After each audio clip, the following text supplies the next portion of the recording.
My next guest is a sports anchor, writer, analyst, and reporter, Renee Washington. Thank you so much for doing this, and it's great to meet you. Thank you, Vince. I'm happy to be here. It's a pleasure to join you. Awesome. Renee, we have a common interest in soccer. Tell us how your passion for soccer came about. Yeah, so I actually grew up in a very heavy sports family. Everything that we did was surrounded by sports. Vacations, my siblings played, my parents played, but my parents played basketball. Like my dad played basketball overseas. I have a variety of sports that relatives, uncles, cousins, aunts played.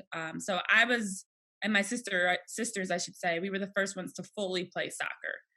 And growing up, we were exposed and given the opportunity to try every sport. I played basketball all my childhood. I also ran track, but soccer was the sport that I stuck with. So as I was getting older, soccer and basketball were my main two sports that I played in school. I played club. I played AAU. I played on the ODP team for soccer with the state and the regional team. So, I was given a lot of opportunities in soccer and it opened a lot of doors, but it was definitely my better sport of all the sports that I played, which is why I inevitably stuck with it. Mhm. And only level I played was like AAA and like hockey, so it wasn't like that next step. But the Mhm. pressure of Division 1, was it difficult, Renee? Yeah, I think regardless what level you play at, there's always some sort of struggle. There's always something that's going to be difficult, whether it's opponents, it could be the schedule, it could be the travel, it could be juggling academics and athletics. So, for me, there were a number of challenges that I faced throughout my time at LaSalle playing soccer. But, when I look back, those actually helped me out tremendously in my transition into becoming a sports reporter. So I learned a lot about myself. I grew a lot. It was definitely not all easy, and I will never act like it was all perfect because it wasn't. I was fortunate that I was able to be a part of a very special 4 years personally with individual accolades as well as team accolades and achievements. But it was never easy. So I think for me, for what I needed in college, it gave me a little bit of everything on and off the field to help me really grow as a person. Mhm. You graduate and play Division 1 soccer, and then you enter the sport industry. So I want to ask you, Renee, what are your thoughts of where the sport industry is right now? Yeah, it's definitely growing, changing, evolving, but it's never again easy. So, my path was very unique in that it wasn't as linear and as simple as graduating and then applying and getting a next job. I actually had an undergrad degree that wasn't even in anything regarding broadcasting. It was in public relations. My minors were in Spanish and psychology. My grad degree that I got my master's in while I was coaching at Lehigh, educational leadership. So, everybody's path is unique, but also for everyone, they have to understand, especially if you are transitioning into the industry, it's a very competitive, cutthroat, fast paced, a lot of uncertainty, and also just a lot of changes thrown your way. So you have to be ready and willing to adapt. You have to be willing to face anything head on. So I learned a lot about the industry actually as an athlete. And that's where, for me, the experiences I dealt with growing up directly translated into the same experiences I deal with as a sports reporter. Being a woman in sports, being a minority, being someone that did not have the same background as many others in terms of my degree, you name it, whatever we want to say. But again, much like your previous question, actually, it's similar in that there will always be challenges. Everyone's got their own set because everyone's competing and trying to figure out who they are as a broadcaster, how they can move forward as a broadcaster. And there is no straight and narrow path. I always compare it to the medical field, which is not easy by any stretch of the imagination, but it's a little bit more of like you go to school, you go to go to medical school, you have to take a number of internships and get RN experience and get experience in the field. Then hopefully you land, after your residency and everything, you hopefully land that next step. And in this industry, it is so all over the place. It's a roller coaster. There's no time specific, there's no specific steps. I see people that have all the educational experience in the world but can't find a job, or people that land a job and maybe don't have that experience. Maybe they're coming from a different background in modeling or as an athlete or as an actor or whatever it may be. So there's so many different ways to get into the industry, but it's not easy to stay in the industry. So definitely, and I still see to this day. I mean, I've been in fully in the sports broadcasting industry for about 4 years now since I completed grad school in 2016. So going on five. But it doesn't get easy, but it's not an industry that's for the weak. And in that sense, meaning like if you expect it to be easy and everything just move along in a very linear way, you're in the wrong industry because that is not anything in sports, regardless if it's broadcasting, coaching, playing, whatever it may be. Mhm. And Renee, you mentioned being adaptable, especially for your role now as a reporter and going to different places. How has that experience changed with COVID? It's definitely not the same as it was maybe a year ago. It is crazy how much has changed over the last year. And I think back to where we were a year ago when things first started shutting down and how naive we all were and thinking, oh, it's just a few weeks of quarantine and then everything will be back to normal. Leagues are shutting down, but that's okay. It won't be that long. Here we are nearly a year later and we're still not back to, well, we'll never get back to a normal. Our normal has changed, but we're still seeing the effects of it. So for me, it's been a lot of different experiences. I have been able to go out and cover games. Of course, there's just protocols around that, but I've also done a lot of remote broadcasting.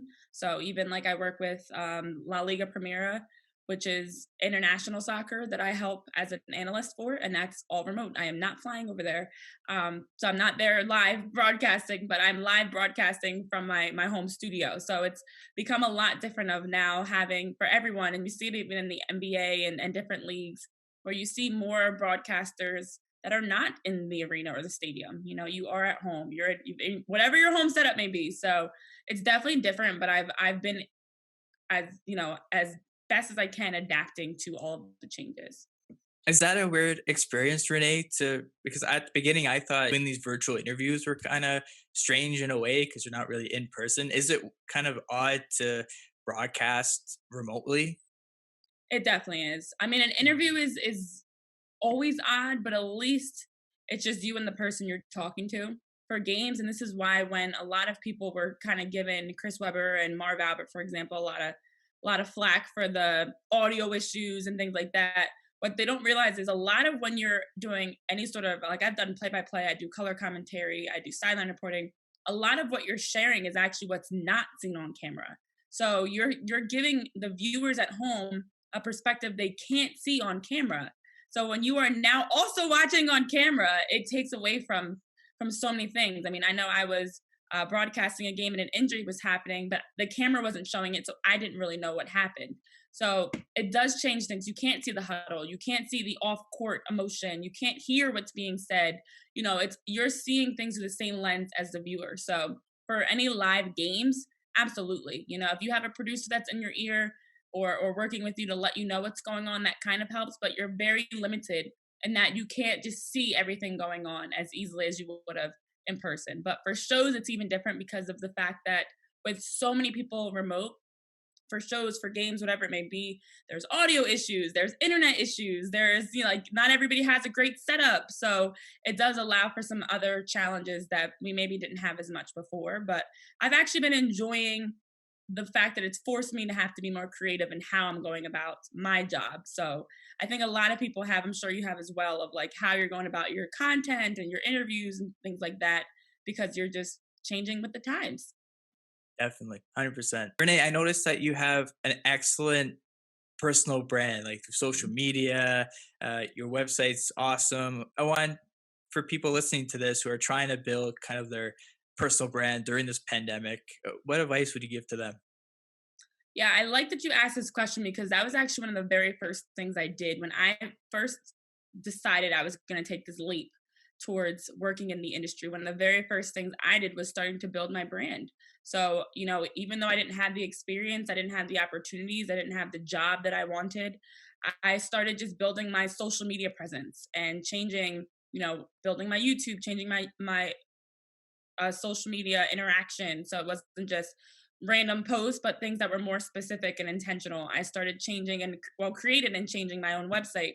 So I think something I always try to tell people is you don't need to have a job to get your foot in the door. You can build, there are so many free resources you can utilize that you really can start to build your brand without having a job. And we're seeing more and more people that are personalities that are able to kind of transcend through the industry because of that. A lot of it really is being able to build a following and keep it. So if you can demonstrate, whether it's through TikTok or on Clubhouse, whatever it may be, that you can be a part of these conversations, that you're someone that can build an audience, you might get a chance, even though you may not have the background. So I always recommend for anyone, take time to build your brand, because I know a lot of people, as you just mentioned yourself, that will come to me and say, "Hey, I saw this on your website, or I saw you did this," and I'm like, you never. I'm just so shocked by it, because you never know who's looking at what. With having so much at our fingertips, I actually just had somebody the other day that brought up a show I did back, that would have been 2018. And I was like, holy smokes, like, where did you even get this from? Because I don't even know if I'd be able to find it if I was purposely looking for it. So I think part of the branding itself is the fact that now when people do look you up, because they will one way or the other, when they look you up, you're actually controlling what's out there, especially now when we're not in like, I don't think of myself as a big enough figure where people are actively talking about me or sharing pictures or anything like that. So I'm controlling everything that's being visibly seen about me. So I think building your brand the right way really does help, because I can't tell you how many times people say, from any background, whether it's sports industry or just random people, "Oh, I saw your website, or I saw this, or I saw this on YouTube, or I saw this interview you did, or this segment you did," or whatever it may be. So build your brand, because it actually is, in a sense, your resume. It's showing and emulating who you are as a professional if you do it the right way. And you mentioned Renee Clubhouse. I've been obsessed with Clubhouse for the past like 2 weeks because it's just It's so such an interesting. cool. It's very cool, and it's like radio, but It is. in this one app, right? So it's very interesting, and LinkedIn too. LinkedIn, Mhm. people obviously with the profiles and whatnot. Yes. Anyways, taking a little bit of a turn here. You cover multiple professional sport leagues. I wanted to get your take on the Philadelphia Union in MLS and Washington Wizards in the NBA. Yeah, so it's been fun, honestly, for me to have that balance of covering different sports. And I always say, like, while I'm able to, I enjoy that. I'd like to think there will be a day where I don't have as many jobs and I'm maybe more focused on one specific league or one specific team or whatever it may be. But during this time, I think that one of the best things is it allows me it forces me to stay in the know. So now I can talk to you about, like, the Union actually just had a center back they signed as of today, ironically, Stuart Finley from Scotland. Okay, I'm up to date on that. And then the Wizards, who have turned a major corner and are now winning, I'm up to date on that. What are the Mystics doing in the off season? It allows me to stay in the know. And I think as a personality, regardless of which sport you prefer or you cover, that is very important, because some of the biggest areas that you can grow credibility is by showing versatility. So if you have the ability, I can talk with you about basketball, but then we can switch over to football, and then we can talk about tennis, and then we can talk about anything, or even being able to compare athletes. I know a lot of people. I'm going to use the GOAT conversation, for example. If you're comparing Tom Brady and Michael Jordan, but you only follow basketball, can you really actively talk about Tom Brady? Like, sports overlap a lot. So it is very beneficial to be able to know and have the knowledge around all these different areas. And for me personally, just having the balance, because I think every league has its own way of doing things, its own flair, its own personality, in a sense that I feel as though, I can actively cover each differently. Some of the things that I may see in the WNBA, I may not see in the MLS, and I may not see that in the NBA. So it gives me great perspective as well, because every production, every game, every presser, every way that these different teams and different leagues are going about things helps me to stay more well-rounded in that sense. Renee, since you brought it up, I've been wanting to talk about this for a while. The GOAT conversation, is it Oh no. like the greatest of all time? That's what it stands for, GOAT. But isn't it weird to compare players from different generations because the Yeah. game is different? So how can you even make that comparison, I right? honestly, I think people just almost, I think it's a way of keeping, like, if you're, especially for older people or even younger people, but to kind of just show this, like, dominance that doesn't have to be there. Like, oh, Mhm. you don't know anything about the NBA because the GOAT was MJ. Like, it doesn't take away from today's basketball if you think that Michael Jordan was a better player. So I don't like the arguments around it, because I agree. I think the game has evolved. on and off the court, on the field and pitch and pool. Every sport has evolved over time with technology evolving and with people having more awareness and more knowledge of things. I think about since I'm still involved in youth soccer, I think about a lot of things I know now that I didn't even know when I was playing. And I'm like, gosh, if I had known that, it would have changed so much for me in some way. So I do think that it's it's something that is like can only go so far. We're never gonna know the answer. So I hate that people that actively get angry over it because we're really never going to know. We can compare championships and stats and longevity in their careers in terms of years and things like that. But at the end of the day, we can't see them face off against each other. So we don't know. And then there's now more conversation since Tampa Bay won the Super Bowl around like who's the greatest athlete of all time. Again, how do we compare that? What are we measuring that on? Not to be super scientific and nerdy about it, but I just think I'm fine with discussing it because I think it's a great conversation to have, but we always have to like keep in mind perspective that we're really never going to know who is the GOAT. And it's very, very biased in that sense. So I've gotten into so many conversations because I think LeBron James is the greatest of all time for basketball. And most people do not think so, of course. So I've gotten into a number of heated debates around it. But at the end of the day, I'm like, it's your opinion versus my opinion. Neither of them are going to change a thing. So I'm not getting paid for it. I'm not going to benefit from it anyway. But I'm also not going to sit up and like argue with you over something that is just opinionated. So it is a never ending conversation for sure. Right. Maybe it's just something fun among It fans. is. It It's just is. a conversation piece. Yeah, very interesting. Okay, you're the host of Beyond the Headlines, a Fox Sports radio show. I listen to it anytime that I have. Really, I listen So to I it, and appreciate that. it's been very very good. Just the conversations and everything about it. I really liked it. So, what have you learned? What have you learned or enjoyed from doing the show? I learned that I actually do have a real listener. No, I think the biggest thing for me is just getting these stories out there that vary, that have different styles, different sports, different types of conversation. Because I have always wanted to create a concept where it was more than just what you're going to get in your head in the major headlines, which is where the title Beyond the Headlines even originated from. Because I think that we do, especially like the GOAT conversation, such a good example. We have the same conversations over and over again. And if you watch, like, I'll watch ESPN one day and it'll be the same exact story on every single show, just maybe one or two things different.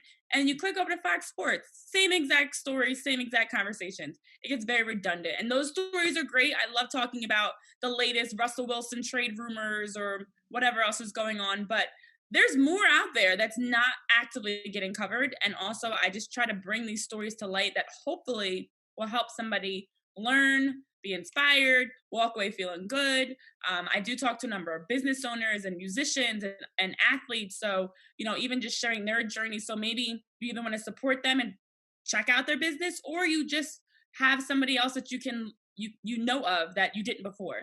So I really try to diversify what you're getting because I do think there is value in having kind of that fluidity of like not everything's going to be the same, and we're not just going to talk about the same old things that you can hear Skip or Stephen A or whoever else talking about every single day. So it's been fun. I try to just focus more on the stories, and I always tell people if you have a show, the numbers will come, and honestly, I don't do my show for the numbers. I don't do my show for anything other than just to share these stories that need to be shared.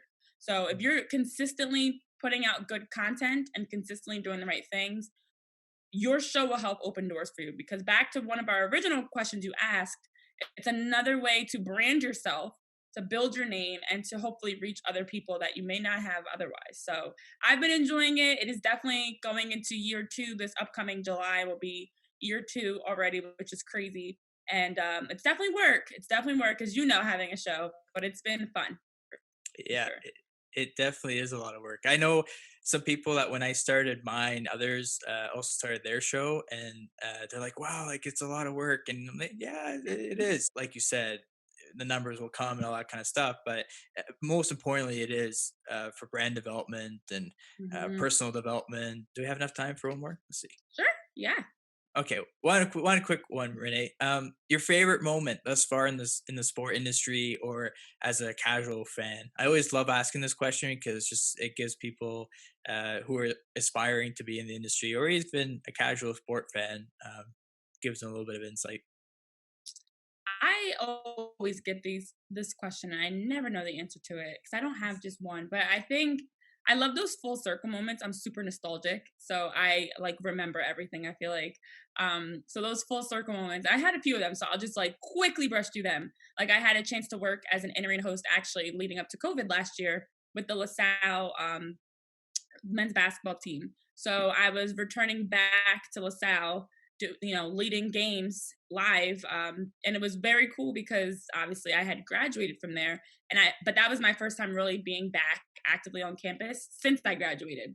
So it was very cool just to have the opportunity to kind of come back now.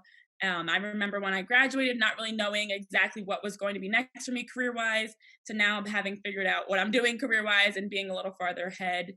Definitely had that moment when I went to the first Mystics game because that was awesome. I've always had aspirations of playing in the WNBA. I did play pro soccer, but I also wanted to play the WNBA as a kid.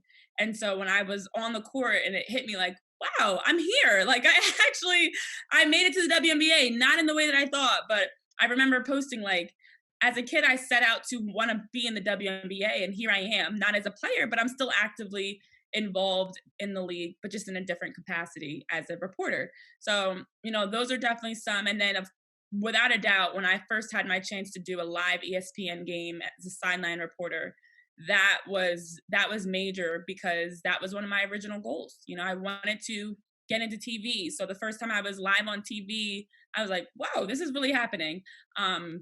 Wanting to get into a major network. So when I first landed that opportunity with ESPN, I'm like, oh my gosh, I've done it. A few years in, no less. It didn't take as long as I had thought it would, and it wasn't impossible. It did actually happen. So I've definitely had those, and then the final one was without a doubt the Philadelphia Union. So having a chance to cover them live as a game day broadcaster for many reasons, of course, being back in Philly soccer, but also I had started connecting with them over a year prior to when I was working with them. And they didn't have any opportunities. And I was just shadowing and kind of taking it all in. And I had kept in touch with them. So when an opportunity opened and they reached out to me, it was just that moment of realizing the value of building relationships, of being consistent. They had been watching and following my work. They had an opportunity because we had been connected. I was someone they thought of. So, it just was like these were all reminders of like, okay, I'm on the right path. I'm making it happen. It might not happen exactly how I thought or when I thought, but it is slowly coming together. So I've definitely had a number of those moments again, because I'm super nostalgic. So I love those like full circle moments of the reality that this is actually happening. I'm That's so actually cool. working in sports reporting. That's very cool. Renee, can't thank you enough for doing this. Big fan of you, of course, as I mentioned. I really enjoy listening to your show, and it's great to speak to you on mine. So really appreciate it, and nothing but the best. Yes, thank you, Vince, so much for having me. And I'm excited to see how you continue to grow with all of the content you're creating. And seems like nothing but the best in the future for you as well. So thank you. I appreciate you allowing me to join you on your show. Absolutely. Renee Washington, ladies and gentlemen, bye bye.